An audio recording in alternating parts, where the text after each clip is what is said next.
Okay. Thank you for joining us for our program tonight on the food-mood connection. We're really pleased to talk about this topic right now as we're all spending more time at home and cooking more and dealing with lots of challenging things. So I thought this topic would be very relevant.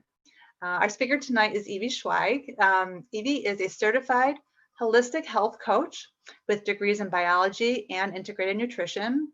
She has been working with clients from all over the United States, serving as their personal guide to achieving more energy-filled, pain-free lives. So welcome, Evey. Thank you so much. It's a pleasure to be here this evening. Welcome, everybody. I hope everybody is doing well.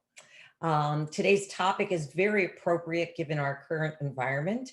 I think we've all been feeling a little bit stressed, a little bit, our moods have been fluctuating a lot over this past year. So hopefully this evening, this talk will be beneficial to you as well. But before we get started, I just wanted to see, there was another poll that Roz is going to post or will post, just to see how are you guys feeling this evening. Let's take a little poll on that, a little temperature gauge from everybody. All right, we've got some positives and happies, some stressed, sure, content, calm. Wonderful. All right. Well, I'm seeing a lot of positivity going there, and that is great. I'm so glad to hear that, because given the time, as I said, there's a lot of things going on. So you must be doing a lot of things right. So there's a lot of things that contribute to our moods. As I mentioned, the environmental, right? What's going on around us can affect us. Stress can affect our mood. It can affect our sleep, and sleep allows us to balance and help us with mood and adapting to things. The amount of exercise we get also helps with the endorphins, those hormones that help us feel good. Hormone levels in general can affect us, especially women during their cycle. I'm sure I can tell you, it really does affect your mood. But tonight what we're going to talk about is a topic that's near and dear to me as a health coach, and that is about healthy foods and foods that can affect your mood and foods that generally can make you feel happy.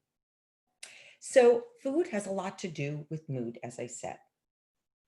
So have you ever heard, let me just share my screen here and get that going.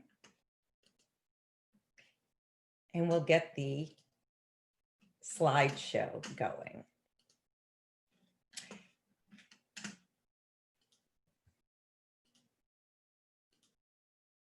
So as I mentioned, these are the things that influence our mood. And these are different expressions that I was wondering if you've heard before. What's your gut reaction? Listen to your gut. When you're nervous or stressed, do you get a nervous stomach? Do you sometimes feel butterflies in your stomach?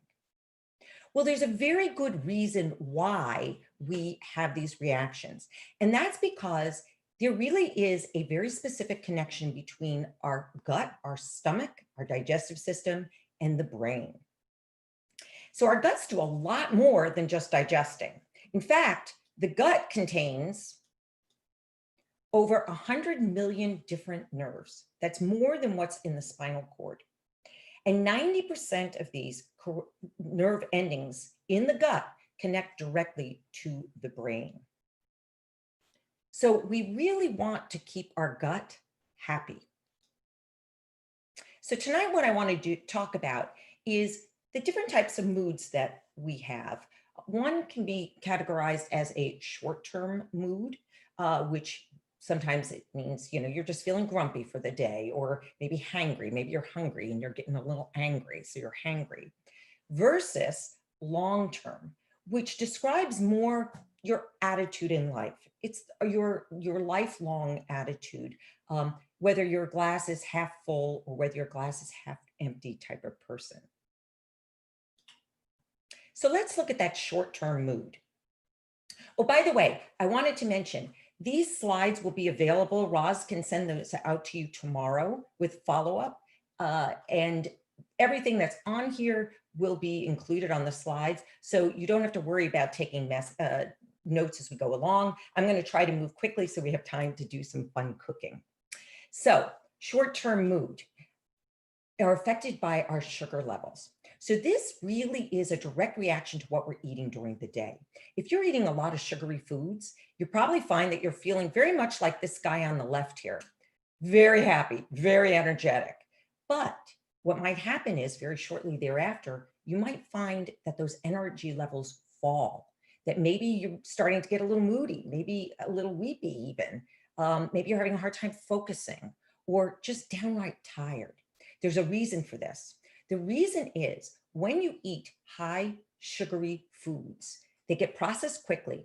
The body sees that your blood sugar levels are up and it wants to do something with that sugar, so it stores it very quickly. And when that happens, your blood sugar levels plummet.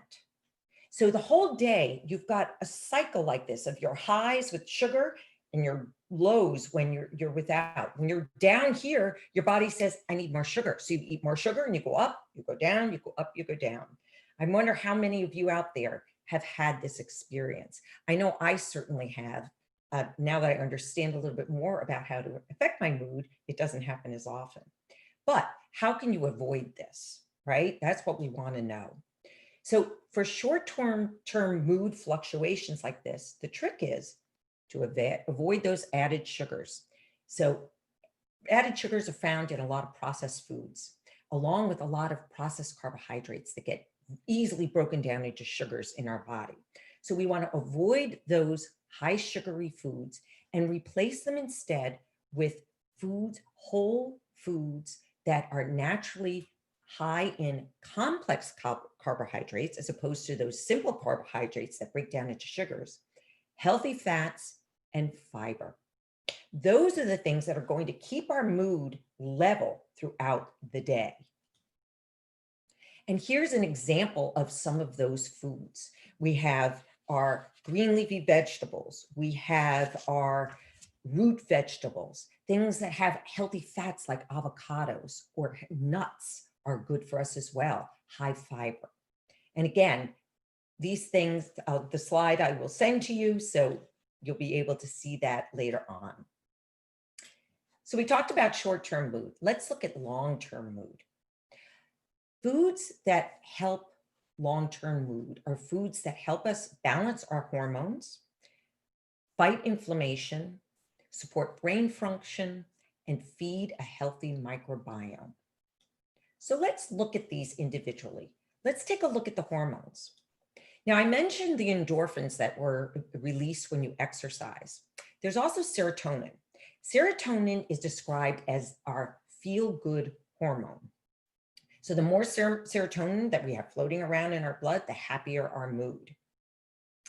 It turns out that serotonin communicates happy messages to the brain, and it facilitates that connection between the gut and the brain along that vagus nerve, that gut-brain connection.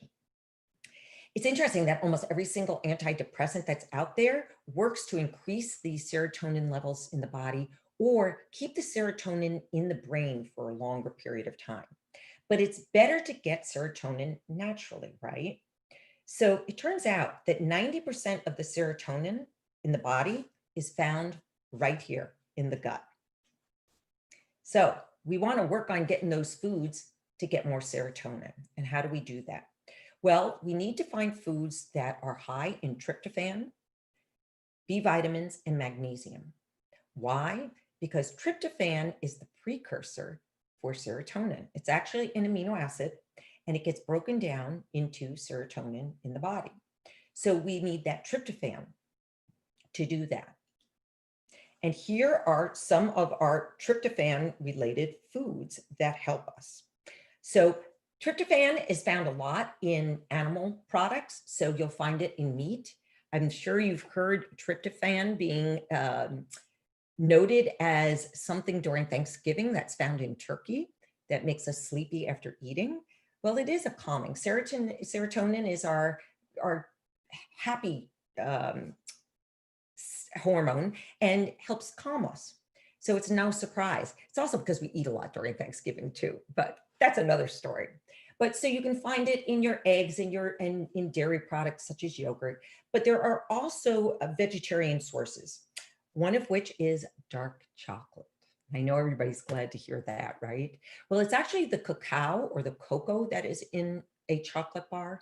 So it's dark chocolate that we're looking for. The darker, the better, because once you start talking about milk chocolate and less of the chocolate and more sugars, you're adding in that sugar that we talked about that's not so good, or maybe some unhealthy fats.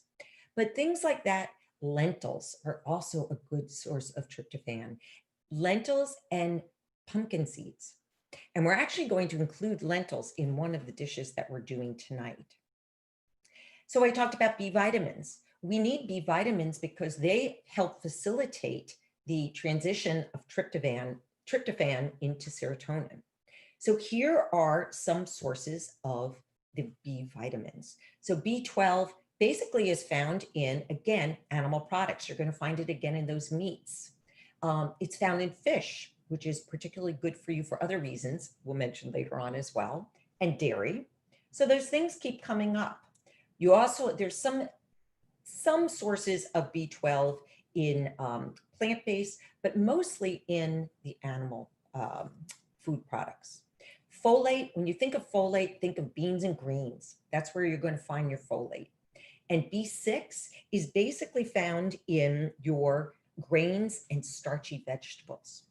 So a couple of things keep coming up. Those pumpkin seeds keep coming up. Avocado keeps coming up. Fish keeps coming up. Poultry. All of these things are so good for us. Tonight, we're going to be cooking with lentils and tomatoes, which are listed there as well. So keep looking for those foods in your diet. And then finally, magnesium. Magnesium is also necessary for serotonin to develop. The problem with that, with magnesium, is when we get stressed, okay, so when our mood is changing, magnesium gets depleted. So we constantly need to be adding magnesium to our diet. And the standard American diet right now, we find that a lot of people are depleted in this very essential mineral. So we need to find it through food sources. And again, here are some examples of how to get it. Again, green leafy vegetables keep coming up. Pumpkin seeds keep coming up. That dark chocolate in the, whoops, excuse me there. That dark chocolate in the bottom right here keeps coming up. I know we're all glad to see that. Lentils are also good for this. Spinach as well. And if you're not eating your magnesium, you can actually get magnesium through an Epsom salt bath, which is a very calming bath to take at night and helps you sleep better too. So we talked about the hormones, hormone making serotonin. Now let's talk about inflammation. Inflammation has been found to have a high correlation with depression. So one way to fight the inflammation in our body, which is just a regular reaction of our body to the cellular processes that go on every day. Our body naturally can fight inflammation, but we in our society have so much stress that we actually need to supplement. And the way we can do that is with antioxidants. And what we want to do is find foods that are high in these antioxidants. And those tend to be foods that have flavonoid in them. Flavonoid is a type of antioxidant. It actually fights stress and toxins that are in the body, and it also helps boost serotonin. These are a few of the foods. Oh my goodness, look, chocolate's showing up again. Who knew, right? Some other foods that come up, berries, very good. Berries are actually very low in sugar, but high in fiber. So they're a great substitute if you're looking for something sweet instead of high sugary foods. Also, fruits and vegetables that have a lot of color in them. So look for a lot of reds and orange in your foods, because those are carotenoids, which is a subset of flavonoids that are particularly good at boosting mood. And I know you guys are looking at the wine that's in there. Yes, wine is also very good for us. It has these flavonoids in it. It also has resveratrol, which is actually considered an anti-aging antioxidant. But I just want to mention that alcohol also will depress serotonin levels. So we have to be very conscious about how much alcohol is being consumed for a lot of different reasons, but also for our mood.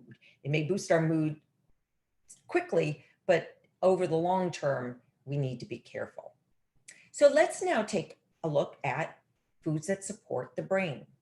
The brain is made up of 60% of fat. And for that reason, we need to support our brain with healthy fats, not processed fats. So every cell of the body, 20% of the cell membrane is made up of a special fat called omega-3 essential fatty acid. So we want to be able to eat foods, consume foods that have a lot of this fatty acid, because we can't make that fatty acid ourselves. We need to consume it. We need to get it from our food or from supplements. Again, fish is a great source for this, as well as kale and chia and walnuts. Walnuts is a great source of omega-3 as one of the highest of nuts. So again, I will send this slide out to you so you'll have a list there for yourself. Let's then take a look at our last line here, which is a healthy microbiome. And if you've heard me talk before, you know I've talked about what a microbiome is. A microbiome is simply the collection of the millions, trillions of cells that live on and inside of our body. And in fact, there are more of these organisms on our body and in our digestive tract than are in the cells, the actual cells of our bodies themselves. So we need to treat these cells well. We need to culture them. We need to cultivate them to make sure that we have healthy microorganisms in our gut. Because remember, we get back to that gut axis, the gut-brain axis. We want our gut to be happy and be sending happy signals up to our brain. So these microbes that live in our gut, again, I said, have a direct communication with the brain via that vagus nerve that I mentioned before. And studies have been shown that people who have depression actually have a different makeup of microorganisms in their gut than people who tend to be happy. So what we want to do is we want to cultivate those happy microorganisms. And it turns out that one of the microorganisms that helps most with mood is lactobacillus. And lactobacillus happens to be that organism that makes sauerkraut and dill pickles. So fermented foods are a great source of these microorganisms, also known as probiotics, that we want in our gut. These organisms, again, here are other foods. There's yogurt and kefir. A lot of these different fermented foods carry microorganisms that are actually beneficial to us. Why? Because they can actually help us digest foods. When they digest foods in our gut, they're releasing some of those vitamin B vitamins that I was saying were so important. They're releasing enzymes and hormones that we need. So we want to encourage their growth. How do you do that? You do that by eating fiber-rich foods. Remember, I talked about fiber-rich foods being important to slow down sugar consumption and help with the sugar, leveling out sugar levels. Well, they are also helping in our gut because they're feeding that healthy probiotic and releasing all of those healthy nutrients into our gut. So even though we can't digest fiber ourselves, these bacteria are doing the work for us. So we want to encourage that by consuming foods that have these microbes in them. So I know that's a lot to digest, pardon the pun, but these foods are good for us and they help boost our mood. Just in general, the foods we should be eating, just to review: whole foods that are high in fiber and healthy fats to help regulate our energy levels, right? We want colorful fruits and vegetables that have phytonutrients in them that help fight oxidation. We want foods that are high in tryptophan, vitamin Bs, and magnesium to help with the serotonin levels, right? And foods high in omega-3 fatty acids to help our brain, and fermented foods to help that microbiome. All of these things are going to make us happier. So what are some of these foods? Just in summary, like that I kept going through, these are just some of the foods you might want to think about adding into your diet. Sweet potato or avocado. Sweet potato has those carotenoids in them. So much of that. Avocado has healthy fat and fiber. We've got our dark chocolate. That one came up a lot. I mean, it has the tryptophan and magnesium in it, right? Pumpkin seeds also came up a lot. Green leafy vegetables. Any kind of green leafy vegetable is good. Spinach and kale, very good. Walnuts and flaxseed were great plant sources of omega-3 fatty acids. Berries, very good source. They're sweet. They have antioxidants that are so good for us, but they're also full of fiber. So we want to include those as well. Salmon, sardines, and mackerel have another source of omega-3. And citrus fruits are very high in vitamin C, which is very helpful for our mood as well. So a lot to think about. I know, boy, I went through that pretty quickly. So I just wanted to go through then, and maybe let's get to our foods that we are going to be making tonight. By the way, when Roz sends you the link that has the slides for tomorrow and the follow-up, I will also be offering some follow-up recipes. If you'd like to do that, she will also include a link where you can sign up for my newsletter as well. It's a free monthly newsletter with tips on healthy eating and lifestyle habits, as well as some follow-up recipes like these from tonight. So we'll be making tonight a chicken sweet potato and lentil curry. And you can see from the list down here, all of the good ingredients that are mood boosting in it. It's simple and easy to make. It tastes delicious. And then, of course, because that chocolate showed up so much, I thought it would be fun to do a healthy mousse that we're also going to make with avocado, which is also one of those healthy mood boosters. So without further ado, I am going to set up my recipes here. So I'm ready to do that. I have all my ingredients. If I have people following along, please, by all means, have your ingredients out so that we can move along. I don't want to lose anybody. Let me unshare my screen.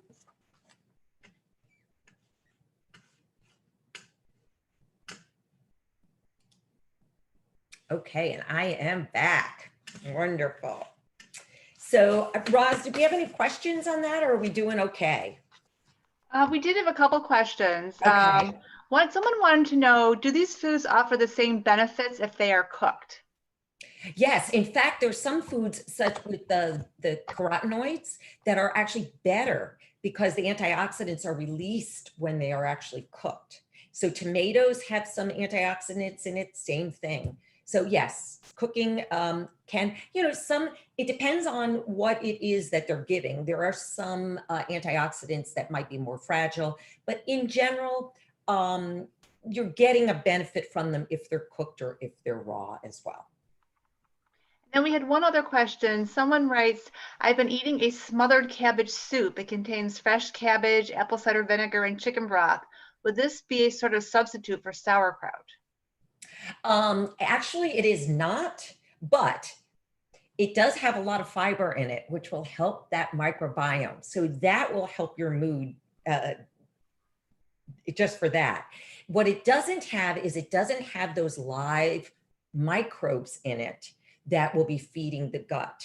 So and that's a really good question because a lot of times people buy sauerkraut in the grocery store.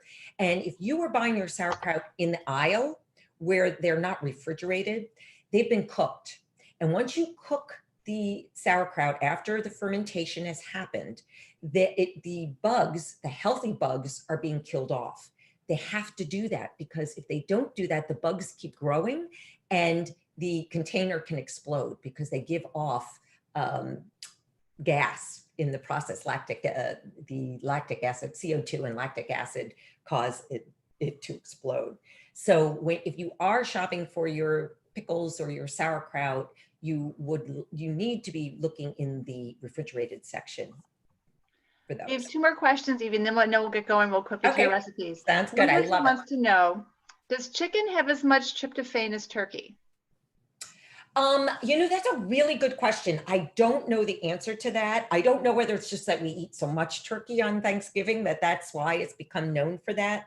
But it actually, beef actually has more tryptophan than poultry does. So, and I think it also depends on what part of the turkey you're eating as well. I'm not quite sure, but oh, that's a good one. You know what? That's one for me to look up. Maybe, you know, if I can get the answer to that before you send out your letter to everybody tomorrow. Right. Okay. And then just the last question that we're going to take right now is, what is the difference between tofu and tempeh? Oh, and tempeh. They're both made with soy. They're both fermented. Tempeh tends to have more of a texture to it. I believe that the soy is actually extracted more than the tempeh, but I think it's a different fermentation process. And the way they make soy today is different. It's not the old-fashioned fermenting that used to go on. There are still artisanal, if you can call that, tofus where they will do that. But they use, with tofu, they actually use calcium to have everything settle out. So it's a very different process, even though they both start out with soy. I'm not an expert on it, but that's my understanding. All right, that's okay. Okay, so I'm going to turn my camera back off again and we'll get to some cooking. All right, sounds great. And thank you for those questions. I love them. Roz, if anything comes up as I'm going along, please feel free to interrupt me. So what I'm going to do is I'm going to start with the chicken and sweet potato and lentil curry. I gave the option to do both an Instant Pot method or a stovetop. I'm going to do the stovetop today. And if we don't quite finish it, that's okay. We'll get enough of it done so you'll get to see how the process is made. I'm going to start out with just frying up and sauteing up an onion. Glad you can hopefully all see my cutting board. I've got one of these onions that are difficult to cut or difficult to peel off the skin. Sometimes when that happens, I actually will take the edge of the knife and just kind of go along the edge. And it just takes that papery film off the top. I'm going to do that with this one as well. There we go. You see how that works? I don't know why sometimes they're more stubborn than others.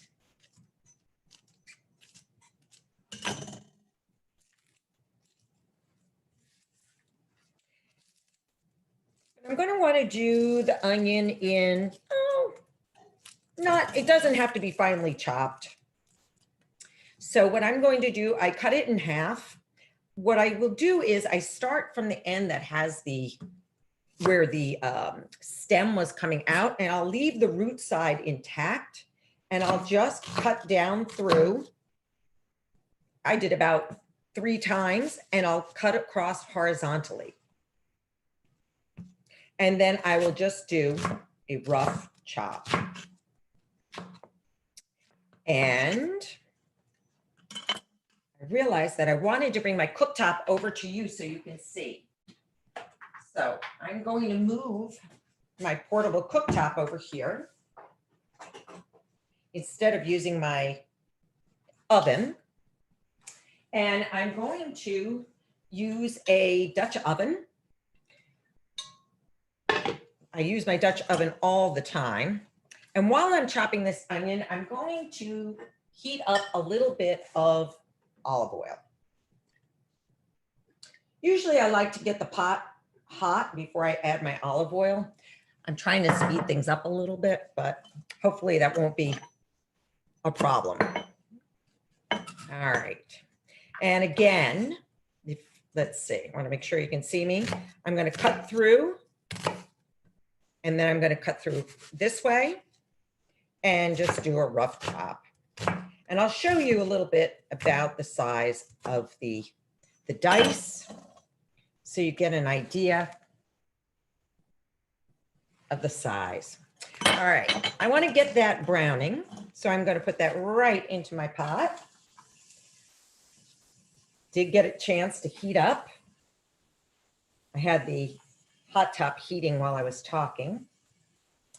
And I'm going to grab a little spatula here. Just stir that around, get that cooking. So what I want to do is I just want to get that start to soften.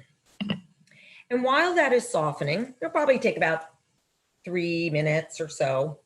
I want to get out my chicken. Let me grab my chicken. I have it in the refrigerator.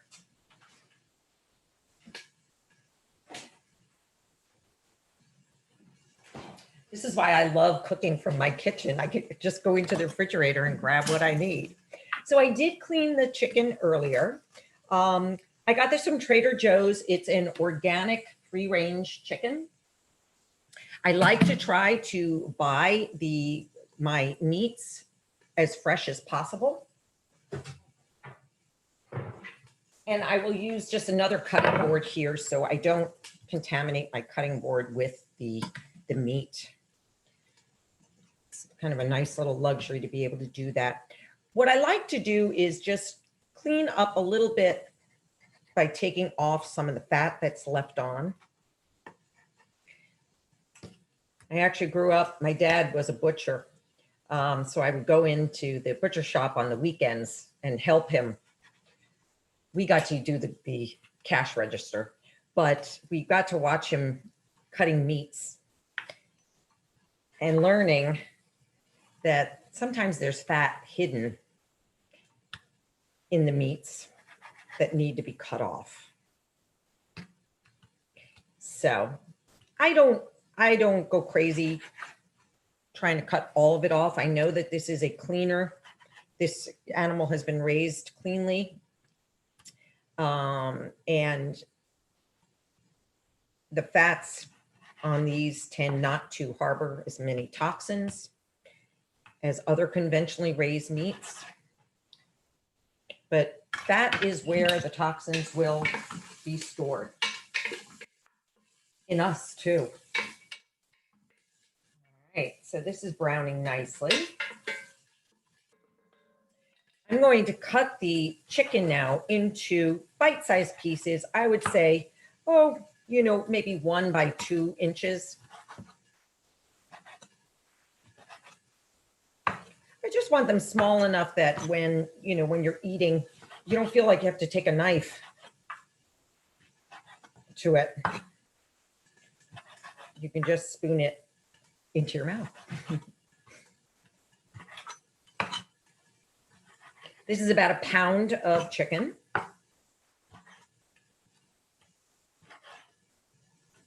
And what I'm going to do then is I'm going to add this in with my garlic.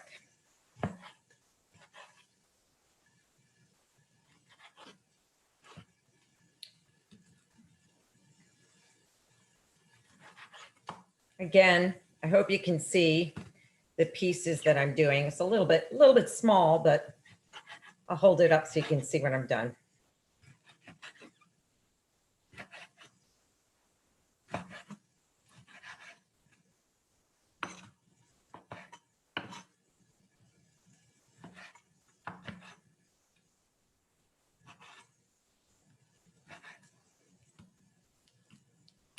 So I would say they're probably about 1-inch cubes. And I'm going to put that right in with my onion, which has begun to soften.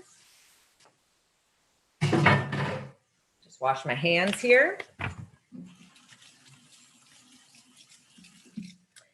And I'm going to grab my garlic and ginger. So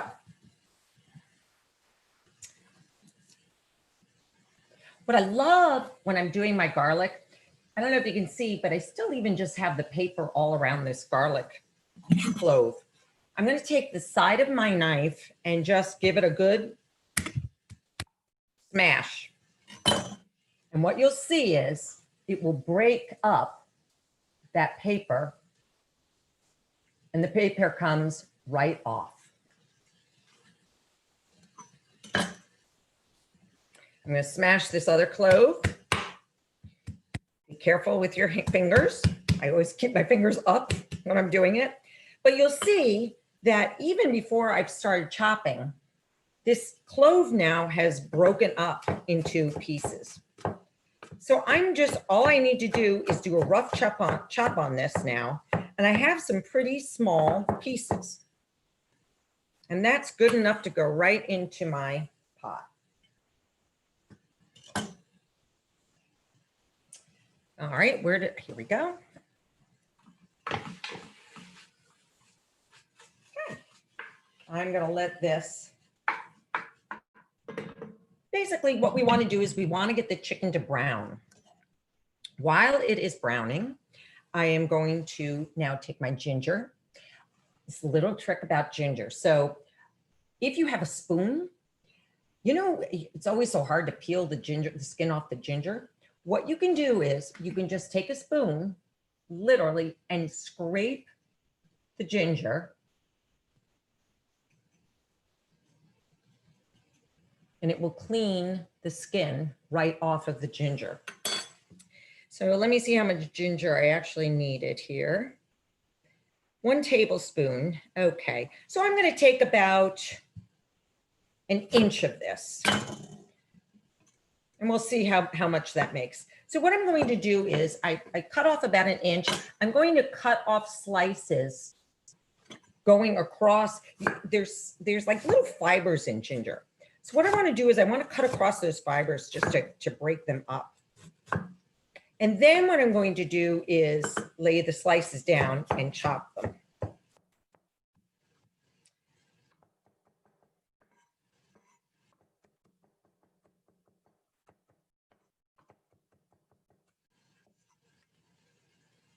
And again, this is going to be cooked down.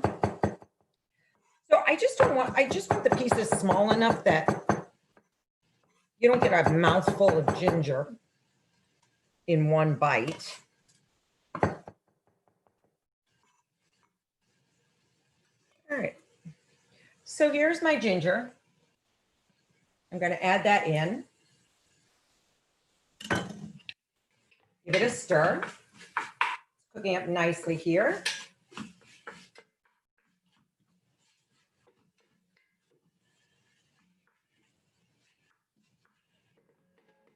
And while that is browning,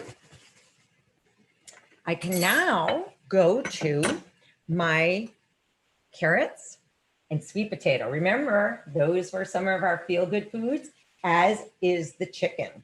So we're adding in some of these really good feel-good foods.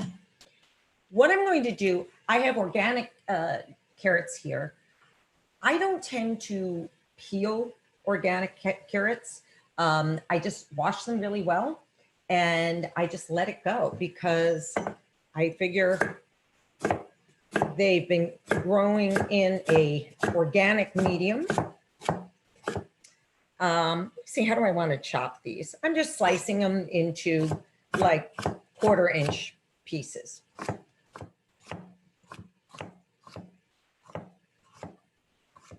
going to give it a minute until I add them. I'm going to let this brown a little bit. So let me just put this in a bowl while we're waiting. So look at that beautiful orange color. Remember, I was talking about the more color, the better off.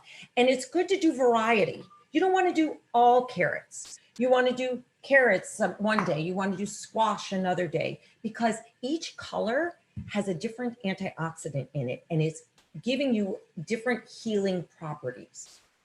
So sweet potato. Now, usually I don't necessarily peel my sweet potatoes. This one kind of looked a little gnarly, for lack of a better word. So I thought maybe I would peel it. Usually I leave the skin on because it has a lot of fiber in it, and a lot of the antioxidants in a vegetable are found in the outer cover, the outer skin.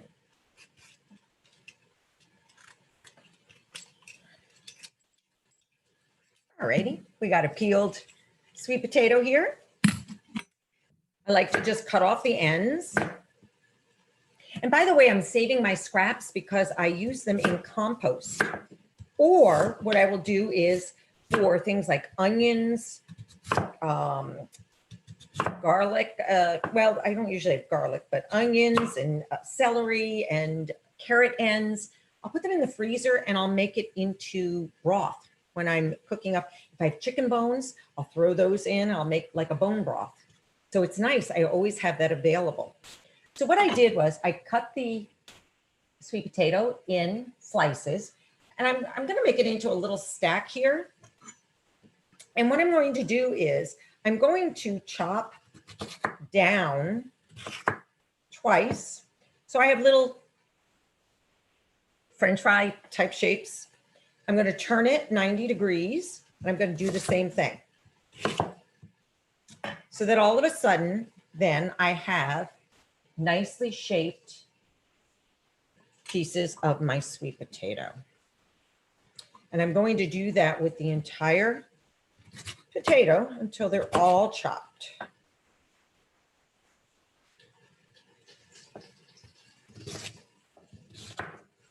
I hear my chicken cooking away here. Let me give it a stir. Ah, starting to brown nicely.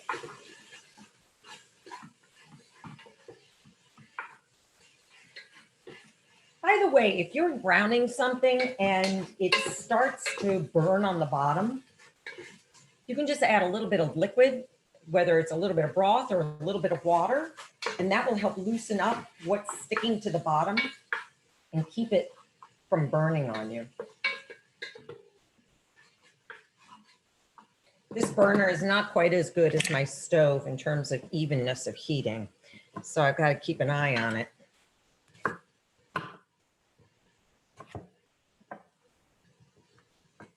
All right.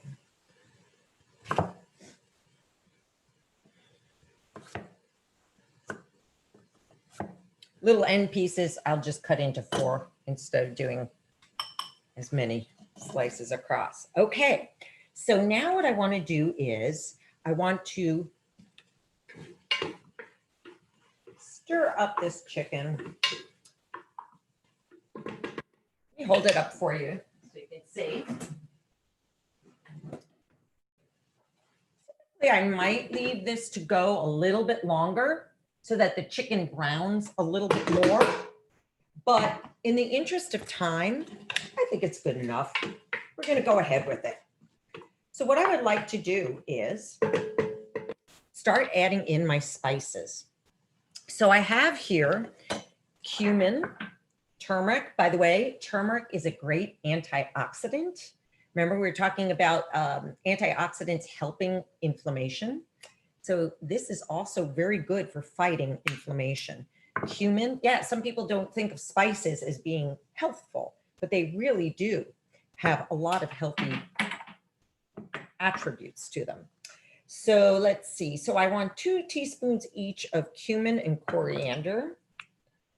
All right, and 1 teaspoon each of garam masala. Garam masala is just a spice mix, an Indian spice mix. So let's see, I'm going to do 2 teaspoons of my, and what I'm going to do is I'm going to add in the spices so that I can brown them a little bit with the chicken before I add in any broth. It's nice to kind of get them to cook a little bit. I just kind of wiped my teaspoon off in between because I don't want to mix my or dirty up my spices with other spices. There we go. And I'm going to add in a teaspoon of my turmeric then. Oh, you know what? And then the curry powder. I didn't pull that out. I need to go grab that. So I have my garam masala. Doesn't fit in the jar. We'll have to do it this way.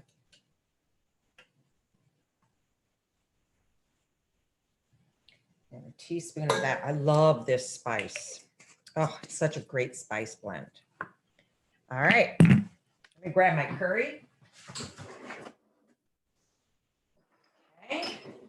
And I think we need 2 tablespoons of curry powder. All right.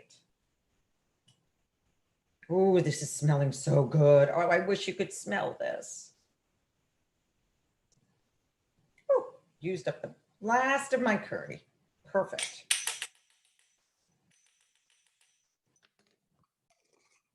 And I actually have a red chili powder that I'm going to add in just about a 1/4 teaspoon. This is great. I just got this from my son and daughter-in-law. It's a red chili powder or Thai chili powder. No, red chili powder. It has a wonderful flavor to it. And they got it at an Asian market. Asian markets are a great place for looking for different spices, different peppers. Oh my goodness, they have such a selection. Oh, this smells delicious. All right, so now I have my spices browning, toasting nicely. They cook a little bit, you know, so they don't have as raw of flavor in them. And I'm going to add in my chopped vegetables. Whoa, just save that one. All right. And I'm going to just toast those up.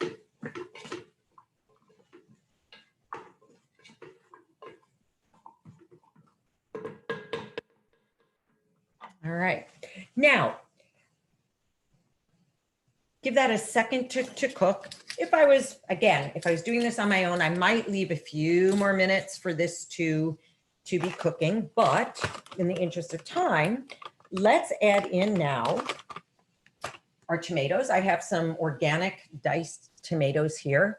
I actually got it from Costco, PBA free cans. They use a plastic liner for tomatoes, especially tomatoes because they're so acidic, but you have to be careful that it doesn't have the bisphenol A in it. Okay. Let that stir up. Remember, tomatoes are one of those good mood foods, as is the carrots and the sweet potatoes and the lentils. And today what we're going to do is we're going to work with these red lentils. Red lentils cook up a lot quicker than the green or the brown lentils. They're a lot more tender. I'm going to put in a 1/2 cup of our lentils. Let me show them to you. They're a lot smaller than the brown or the red, brown or the green. I think I read somewhere that they're actually shelled. I don't know whether that's true or not. I'll have to check on that one again. And then I have some homemade turkey stock leftover that I made from my leftover turkey for Thanksgiving. And I'm going to add that in, 2 cups of that. It's actually a bone broth because I could take the carcass and just let it cook and cook, which I love. Now, I'm just going to stir this up. It smells delicious. And what I'm going to do now, if this was an Instant Pot, I would have started browning everything right in the Instant Pot on the saute function. up to this point.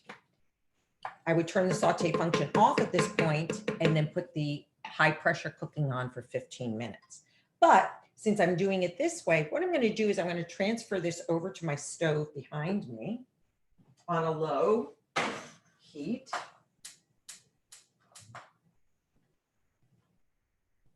And I'm going to let that cook.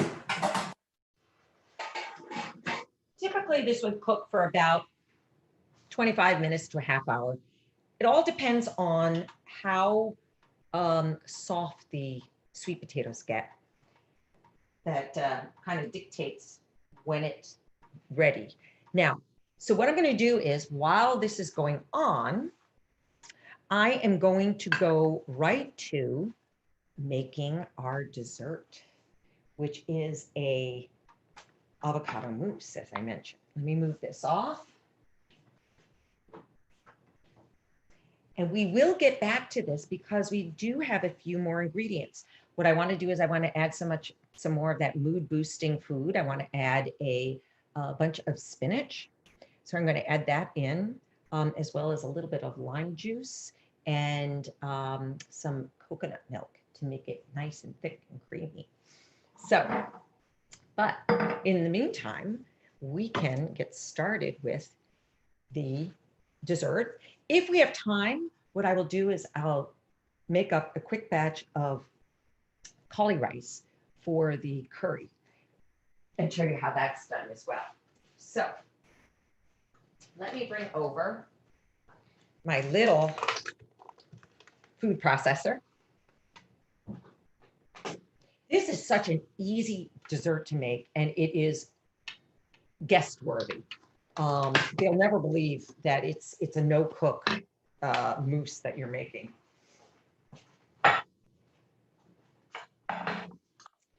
All right, so let me just move some of these wonderful spices out of the way. Get some room in here for our dessert. Now, this is also a great way to add some sweetness into your food, into your diet, without going to processed foods and overdoing the sweetness. So I tend to not add a lot of sweeteners to my desserts, to my recipes. You may want to adjust it to your palate. I would encourage you to start backing off and experimenting and seeing what your taste buds adapt to, because that's what really happens. When you start reducing the amount of sugar in your diet, your taste buds will actually change.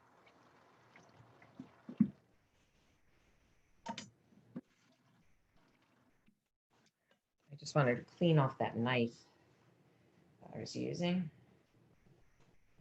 All right. So, key ingredient in this is avocado.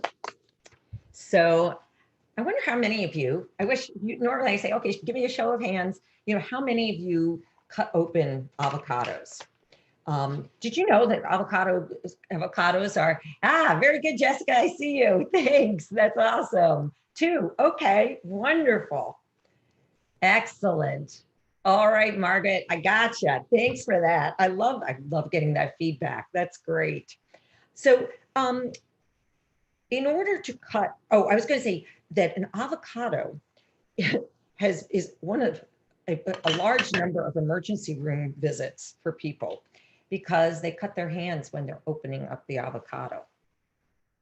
So I want to show you the way that I tend to do it. I will use a larger knife just to cut around, but after that, all I use is a butter knife because when I'm cutting like this, I don't want to cut my hand. So what I do is I go one direction and then I turn it 90 degrees and I do another direction so that I get a nice checkerboard pattern like that. And then what I'll do is I'll just take a spoon and I will scoop it out. So I just have chunks. And I'll do this if I'm doing a salad as well. It works perfectly for that as well. I know there are little gizmos that help you do it, but I find that this works just fine for me.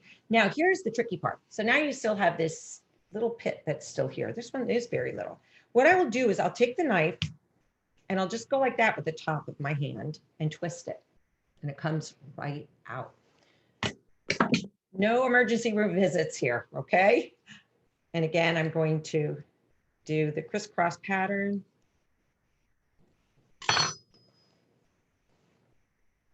And put that right into my food processor. Boop.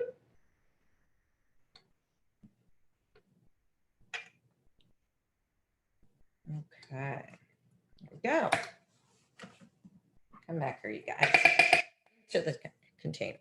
All right, so we've got that. Now, what I want to do is introduce you to cacao. Again, show of hands. How many have used cacao versus cocoa before? Okay, all right, Rena, I see you. Another, okay, good. Wonderful, excellent. Margaret, I see, oh good, I'm so glad. Very good. Cacao is nothing more than unprocessed cocoa. So it actually has more, sorry, I held up the cocoa nibs. I meant to hold up my cacao powder, but it's the same. They're both cacao.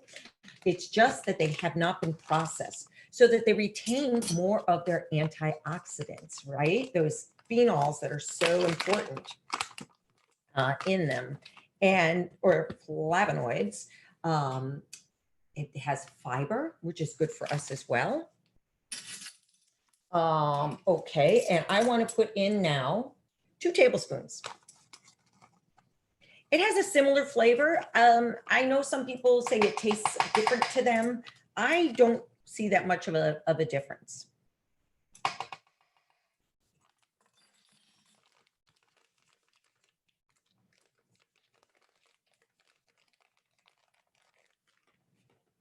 All right, so I have my cocoa added.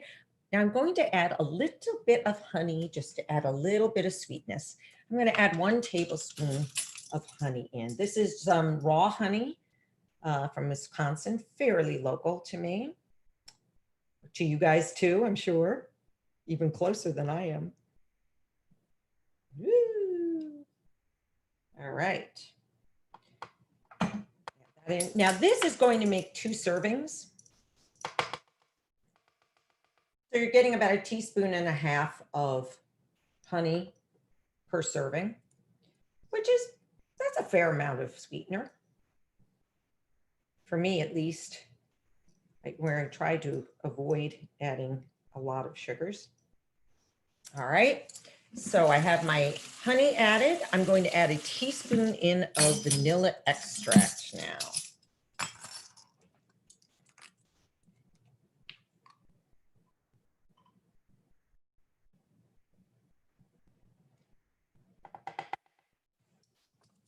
Right, teaspoon of vanilla extract, and I'm going to add in 1/4 cup of almond milk.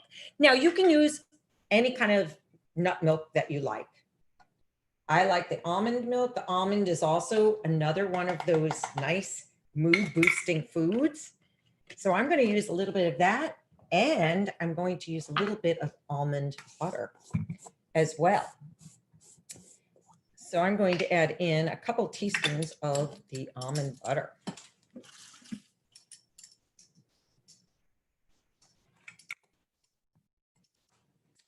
This happens to be a Trader Joe's. I actually went to Trader Joe's to get a lot of the foods for this evening's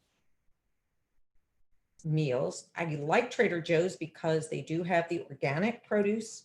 They have great prices on things like nut butters and coconut milk. They have a great coconut milk. It's organic. It doesn't have added thickeners in it. It's just coconut and water, and it's organic, and it's a great price. So, gee, I wish I was getting a kickback from Trader Joe's. Okay. All right. And I'm going to add about 1/4 teaspoon of sea salt. All right.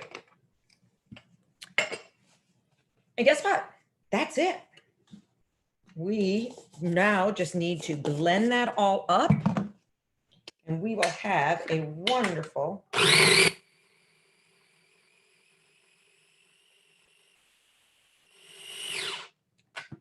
just push it down a little bit.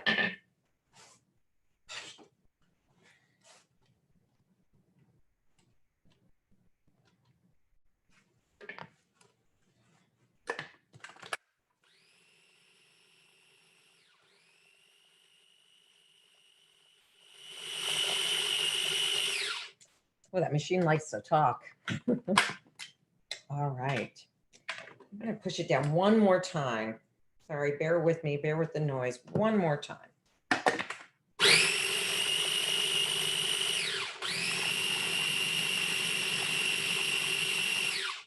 All right.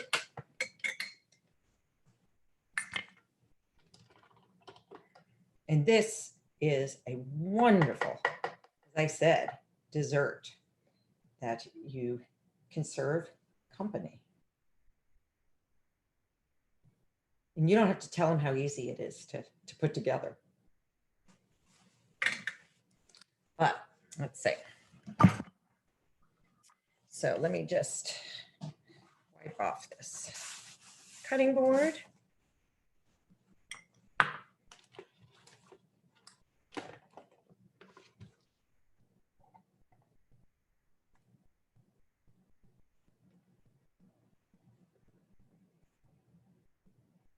Put that in there. Now, to make it even more of a mood booster, I'm going to add some blueberries. And this is the fun part. You can add whatever you like to the top, or you can just have it just as is. I did bring out some of those cacao nibs, which is just raw cocoa that I love to put in because it gives a little bit of a crunch. You could add some coconut flakes.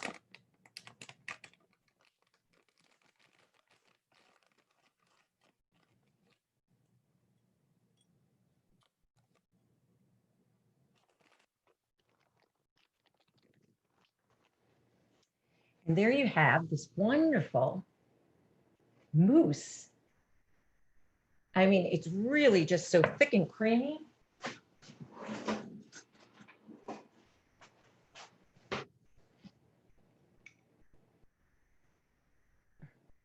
Those coconut flakes are getting in the way.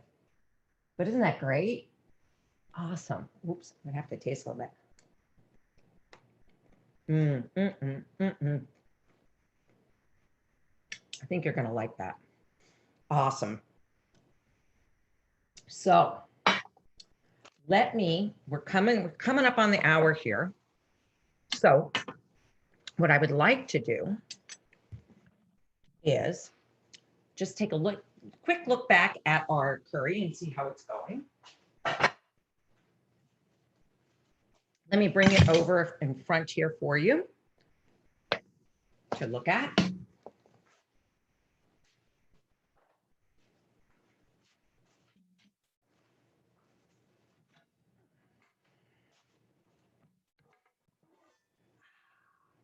Wonderful.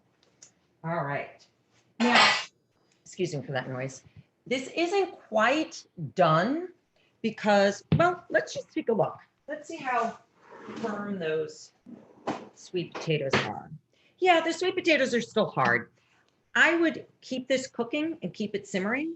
But what I would like to do right now, just to show you, is add in those last ingredients that need to go in to finish up the dish so that you can see what it looks like. So at this point, we want to add in those last final ingredients. Let me go get those. All right. So what I have is my lime. Now, what I'm going to do is to release the juices in the lime. I like to roll it on the table.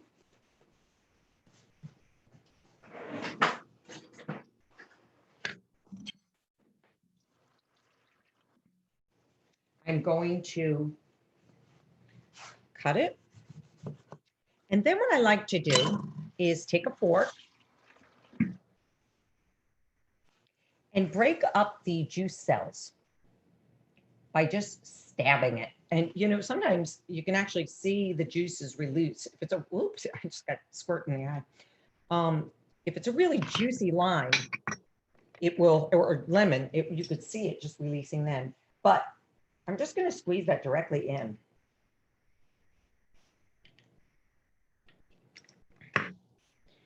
And I'm going to do that to the second half. Okay.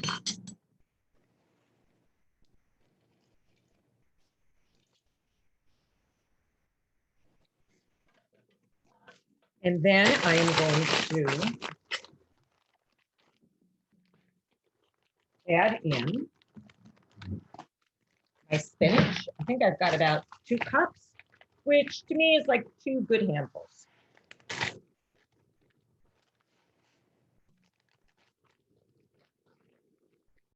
going to stir that in a little bit.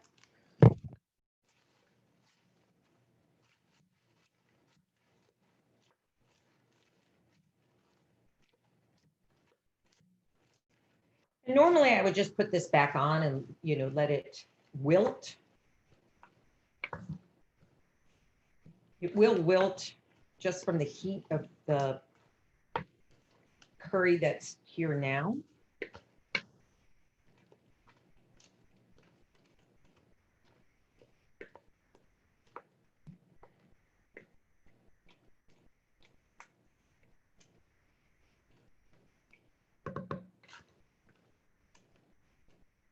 Show you what I have so far. Now, what's nice about this is, remember I was talking about the color, we're starting to get some of that color in. Remember, spinach, green leafy vegetables, great mood boosters. What I'm going to do is add in a little bit of coconut milk.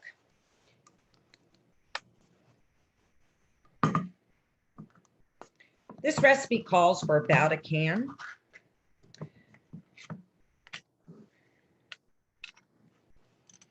So I'm just going to, now, if you haven't worked with canned coconut milk before, sometimes this is what happens. It separates. So you've got a lot of the fats on the top and the liquid on the bottom. And I'm just going to add that right in.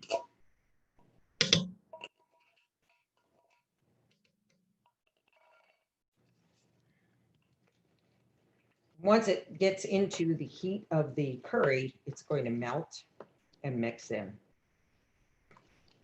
And that's what's going to give you that nice, thick sauce. That's so great. And so this curry is great to serve over a brown rice, quinoa.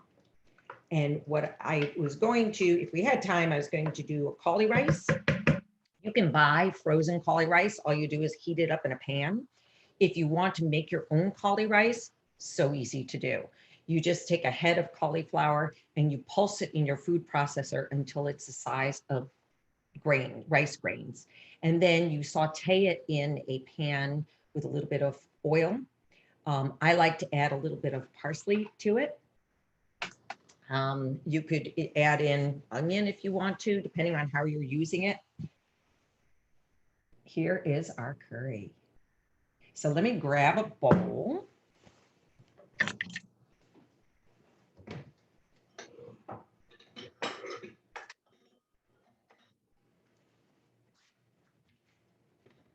And ladle it out.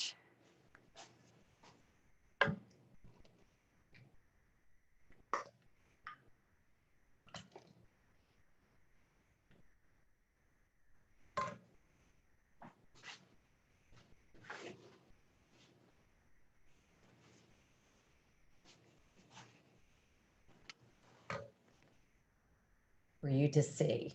There you go. All right, you can put a little bit of cilantro or parsley as a garnish on it. Although this has so much color in it, you don't really even need to do that. So I'm going to let this one cook on the stove for a little bit longer. And you know, the nice thing about the coconut milk is it's not like dairy. You can still cook it and not worry about it separating the way dairy might do. So here we have our finished dishes. We have our mousse.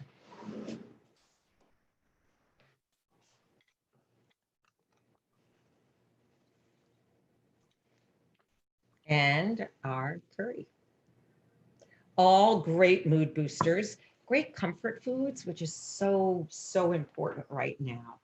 So I'm hoping you guys are staying safe and staying healthy. And I hope I get to see you in person the next time that we meet. Did we have any questions, Roz? Hi, we do have some questions. Let's see. So someone would like to know your opinion on the difference between jarred minced garlic and fresh garlic. Someone writes that her husband seems to think that there's a difference in the taste. And what is your thoughts on that? I think there's definitely a difference in the flavor. But I actually have jarred garlic in a pinch. If I have time, and it's really not hard to chop up, you know, if you're smushing it the way I do, to use fresh garlic. It's actually better to break up the garlic to get the benefits of the antioxidants and whatnot. But you know, in a pinch, jarred garlic is okay. It also has preservatives in it. So, you know, it's adding extra things to it that you don't get when you get the fresh garlic. What's nice about the fresh garlic is it's in its own container until you break it open. Once you break it open, it starts to degrading. So I'm sure that there's some of that degradation going on in the jarred garlic as well. So health-wise, fresh garlic is always the best, but even I have something in the fridge, you know, to have on hand. Someone here has my husband likes to buy the jarred stuff. There's a couple of questions about the mousse. Someone would like to know, this is a good question, can the mousse be stored in the fridge for a couple of days, or does it need to be eaten immediately because it is avocado? You know, it does keep in the refrigerator. You know, I think like everything else, if you put like a saran wrap over it so air doesn't get to it, it would keep longer. But it will keep. I'm trying to think how long I've had it in before. You know, I would say a day or two, but it needs to be sealed nicely so that it's not exposed to the air. You know, avocado will start changing color, although, you know, it's hard to tell if it changes color. This is actually a great way to use up an avocado that doesn't look so great either, because once it's mixed up with the cocoa, you can't tell that it was going, you know, that it was very ripe. Someone here has a question who wants to know about the cacao. Is that something you can purchase at just like Mariano's or Jewel, or do you have to buy it someplace special? I'm trying to think. I got this at Trader Joe's. You can buy it at Mariano's. You can buy it at Whole Foods for sure. You can go on Amazon and get it. Any health food store will carry it. So yeah, it's gotten pretty mainstream.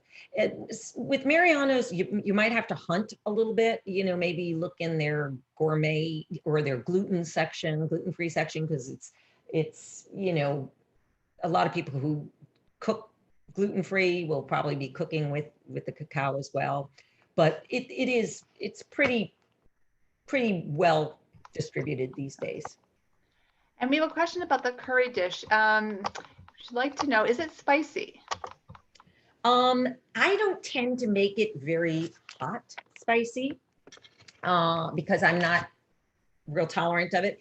It depends. It depends on your curry mix, and it depends on, you know, if you decide to add in additional, you know, red pepper flakes or red chili powder, how hot it. Now, if my son was making this, he'd probably put in a whole like tablespoon of this because he likes it hot. I would say that, you know what, I'm going to taste it right now and I'll tell you about the spiciness of it. I wish I could serve it to you guys so you'd know. Yeah, this is not giving me heat, which is, you know, a lot of times if I get something at an Indian restaurant, would be too hot. Now, if someone likes it hotter, you can always ramp it up by the ingredients that you use. What I used right now, it's not a heat of a spice. It has lots of flavor, has lots of curry flavor to it, but not heat. Okay, so I think we answered everyone's questions that posted them from this evening. And so I think just lots of nice messages that they enjoyed the program. Oh, I'm so glad. And you know, also too, if anyone is interested, I have a website, eveyschweig.com, where I have tons of recipes, lots of blogs on healthy eating. That what I tend to like to do is educate and then give you a recipe. So a lot of my blogs are just like that. And tomorrow I'll be putting out a blog of 5 underrated superfoods that should be on your table. So you might want to take a look, you know, give me a chance to put it up. I was doing this today instead of that. So, but it's there, and there's lots of, I put out a blog every month. So, and if you're interested, my newsletter includes the blog as well as some other interesting things that I find interesting. I call them health shorts, as well as other upcoming events that are going on. Okay, well, we'll make sure everybody has the link to join your newsletter. I'll send it out tomorrow along with the video. Sounds great. And the Thank handout. you so much for doing it. Oh, and I appreciate it. I meant the slides. We'll make sure we send the slides with it. So anyhow, okay, well, anyhow, Evey, thank you so much for joining us tonight and for letting us into your kitchen and the beautiful demonstration. And thank you to everyone for joining us. We hope that you enjoyed the program and that you take some of these ideas and you try using them in your home. It was so. Thanks, everyone. Have a good night. Good night, everybody. Thanks, Roz.